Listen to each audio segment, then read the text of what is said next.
कब से नए कपड़े पहनकर आप शपथ ले लेते हो? उस वक्त मतदाता सूची का विरोध नहीं करते हो, और जब मुंह की पटखनी पड़ती है बिहार की तरह, तब मतदाता सूची का विरोध करते हो। माननीय मेरे दोहरे मापदंड नहीं चलेंगे लोकतंत्र में।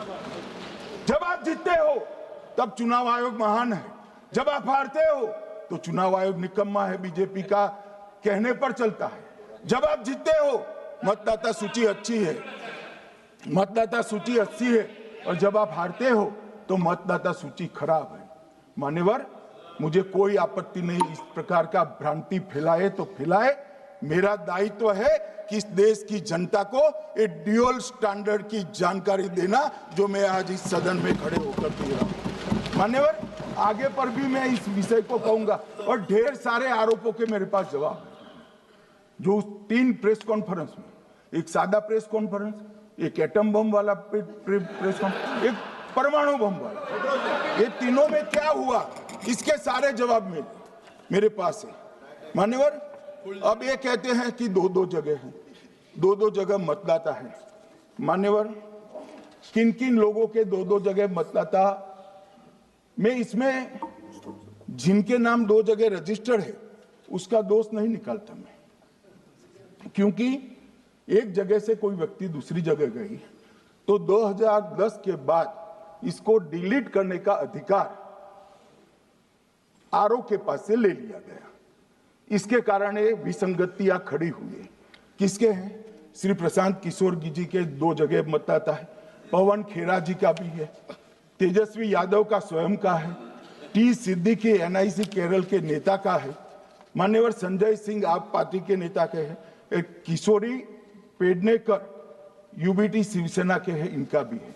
मान्यवर, सामान्य गलतियां हैं, क्योंकि एक नियम आ गया, जिसका जब वोट काटने का जिसका अधिकार है उसको रोक लिया गया, तो आरओ वोट काट नहीं सकता था, इसलिए 2 जगह रह गए। अब वही एक गहन पुनर्निरीक्षण से सुधरना है, मगर आप गहन पुनर्निरीक्षण को वोट चोरी कह रहे हो। मान्यवर, वोट चोरी किसको कहते हैं वो मैं बताना चाहता हूं, और हमारे यहाँ कुछ परिवार ऐसे हैं जो पुश्तैनी वोट चोरी करते हैं। अच्छा, बोलिए आप। हाँ, बोले आप, बोले। हाँ, बोले आप, बोले। स्पीकर सर, मेरा कल एक सवाल था, जो हिंदुस्तान के इतिहास में पहली बार डिसीजन लिया गया कि इलेक्शन कमिश्नर्स को फुल, हाँ नहीं फुल इम्यूनिटी दी जाएगी। ठीक है, ये है ना, इसका जवाब इसका पीठ में खत्म नहीं किया सर। इसके पीछे जो थिंकिंग थी वो हमें सबसे पहले बताएं। ठीक है। दूसरी बात, नहीं हरियाणा की जहां इन्होंने बात की, इन्होंने एक उदाहरण लिया, वहां पर अनेक उदाहरण हैं। वो भी आपने दिया था ना, 19 वो भी आपने दिया था, इसलिए दिया वो भी। 19 लाख वहां पे फेक लोग, वो उदाहरण आपने दिया था, इसलिए उसका जवाब दिया। और ये भी हमें बता दीजिए, actually let us have a debate on my press conference. Yes. Let us go. Yes. Let us have very good idea. Let us have a debate on my press conference. Okay. Amit Shah ji, I challenge you to have a debate on the 3 press conferences. Yes. Please. ठीक है, बैठ जाइए। माननीय, please माननीय, आपने बात की थी, प्लीज। उत्तर प्रदेश में और हरियाणा में दोनों चुनाव में वोट कैसे दे रहे हैं, प्लीज ये भी जवाब दे दीजिए। माननीय गृहमंत्री जी।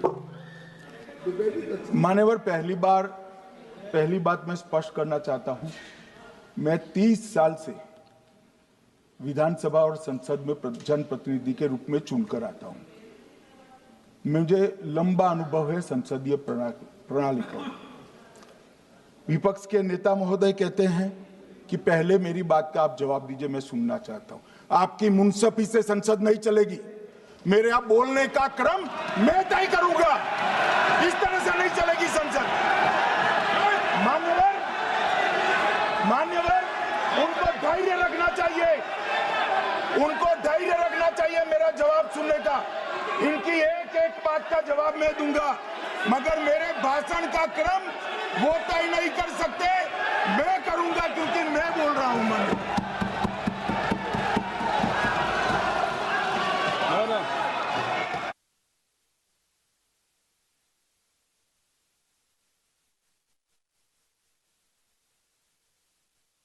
एक मिनट गृह मंत्री जी, एक मिनट गृह मंत्री, क्या गलत बोला उन्होंने? उन्होंने यही बोला, आपने जो बात उठाई है मुझे कब बोलना है मैं तय करूंगा, यही बोला ना। उसमें क्यों उत्तेजित हो रहे हो आप? हाँ, आपके 2-2 मिनट में खड़े होने से थोड़ी जवाब देते रहेंगे। नो, माननीय गृह मंत्री नहीं हो सकता। मैं आपको फिर मौका दूंगा, आपको मौका दूंगा आपको।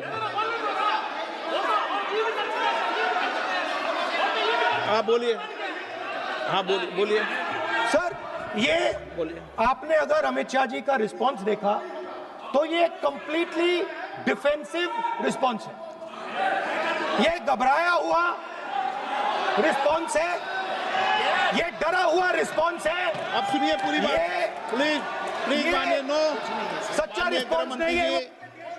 माननीय गृह मंत्री जी, मान्यवर आपके चेहरे पर बैठो मान्यवर आपके चेहरे पर चिंता की लकीरें मैं देख रहा हूं कि मैं क्या बोलूंगा। मैं उनके उकसावे में नहीं आऊंगा, मैं मेरे विषय पर बोलूंगा। मान्यवर, मैंने इतना ही कहा कि मैं मेरे भाषण का क्रम मैं तय करूंगा। मेरे भाषण का पहले क्या बोलना, बाद में क्या बोलना, मैं तय करूंगा। और मैं मानता हूं कि हर एक वक्ता का ये अधिकार है, उनका भी है, मेरा भी है। कल वो बोल रहे तो हम ऐसा थोड़ी ना बोले आप झूठ क्यों बोल रहे हो, हम नहीं बोल सकते साहब। वो माननीय विपक्ष के नेता है, वो बोल सकते अपना भाषण। मान्यवर, और मैंने तो ये भी कहा मेरा पूरा भाषण छूट कर कुछ बच जाता है तो आप पूछिएगा, मैं जवाब दूंगा।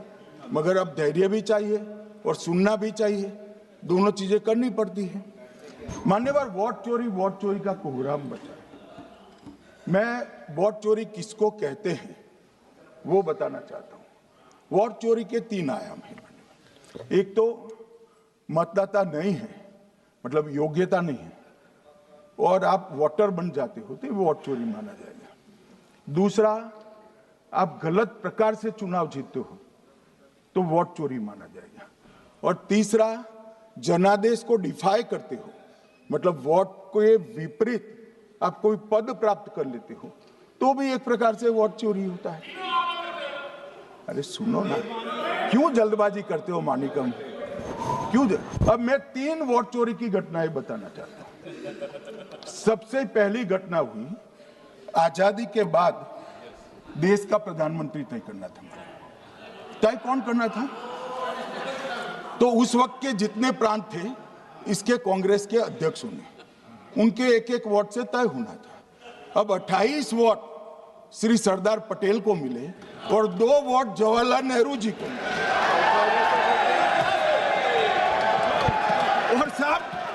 और साहब प्रधानमंत्री जवाहरलाल जी बने।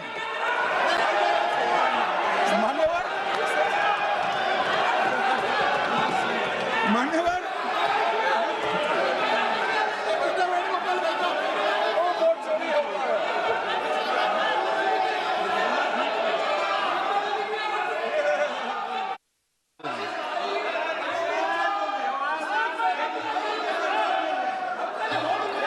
प्लीज माननीय गृह मंत्री जी,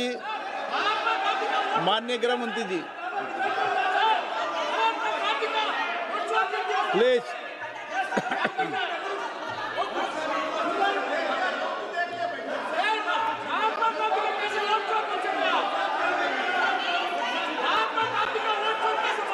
बैठो बैठिए माने, प्लीज।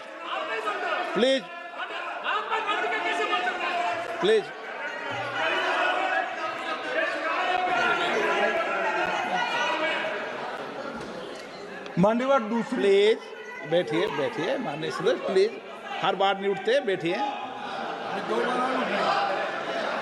मान्यवर, दूसरे प्रकार की वोट चोरी और नैतिक तरीके से चुनाव जीतना, ऐसी वोट चोरी भी भूतकाल में एक बार हुई थी। श्रीमती इंदिरा गांधी रायबरेली से चुनी गई। इलाहाबाद हाईकोर्ट में श्री राजनारायण पहुंचे कि चुनाव नियमों के अनुसार नहीं हुआ। इलाहाबाद हाई कोर्ट ने ये तय कर दिया कि श्रीमती गांधी ने उचित तरीके से चुनाव नहीं जीता है, हम इसको रद्द कर दें। मान्यवर, ये भी वोट चोरी थी, बहुत बड़ी वोट चोरी थी। और उसके बाद में क्या हुआ? उसके बाद में वो वोट चोरी को ढकने के लिए संसद में कानून लाया कि प्रधानमंत्री के खिलाफ कोई केस ही नहीं हो सकता। मैं विपक्ष के नेता को कहना चाहता हूं, इम्यूनिटी की बात आप चुनाव आयोग की पूछ रहे हैं, इसका तो मैं जवाब दूंगा, इम्यूनिटी का। मगर ये इम्यूनिटी जो श्रीमती गांधी ने दी थी, इसके लिए आपका क्या कहना है? और उन्होंने तो स्वयं के लिए ले ली। उनका आरोप है। ले, ऐसे नहीं चलता मान्यवर, आप जब बोले, जब 5-5 मिनट में उठेंगे क्या? ये मान्यवर, उनका आरोप है। आप भी बोले नौ गलत। 1-1 मिनट में सदस्य नहीं उठेगा ना। मान्यवर, उनका आरोप है कि सरकार ने बनाया तो लोकतंत्र ने बनाया, तो जो उस समय का केस था वो बताया है, आगे का तो बताया। मोदी जी को भी सब लोगों ने प्रधानमंत्री बनाया है भाई, आपकी कृपा से नहीं बने हैं।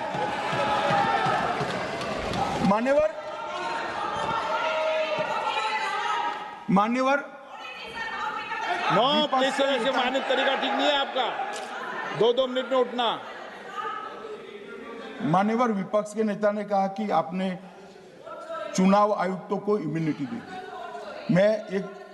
इनका आरोप सत्य नहीं है, मैं इसकी बात बाद में करता हूं।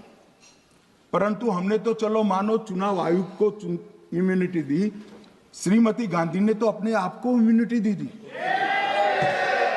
और फिर जब ये संवैधानिक सुधार के वायरस चैलेंज हुए, तो वो केस जीतने के लिए 2, 3 और 4 नंबर के सर्वोच्च न्यायालय के जज को बाईपास कर चौथे नंबर के जज को चीफ जस्टिस बनाया और वहां केस भी जीत लिया।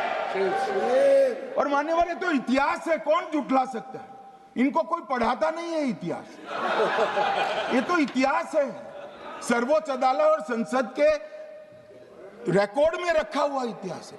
इसके खिलाफ लल्लन सिंह जैसे कितने लोग पूरा जीवन लड़े बिहार में, इमरजेंसी के खिलाफ जेल में गए, लाखों लोग गए। और तीसरी वोट चोरी कहना चाहता हूं, तीसरी वोट चोरी का प्रकार मैंने बताया था कि योग्यता नहीं है और मतदाता बन जाना। अभी एक वाद पहुंचा है, वाद मतलब डिस्प्यूट पहुंचा है दिल्ली की सिविल अदालत में। उसमें डिस्प्यूट ये है कि सोनिया गांधी जी इस देश की नागरिक बनने से पहले मतदाता बने।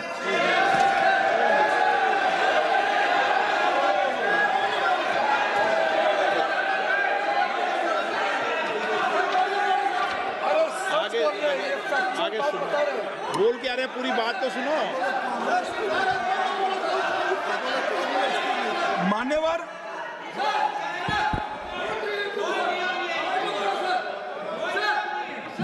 मैंने इतना ही कहा है कि अदालत में केस चल रहा है जो फैक्चुअल है। अब जवाब तो उनको अदालत में देना है, सोनिया जी ने यहां क्यों दे रहे? अदालत में जवाब देना है।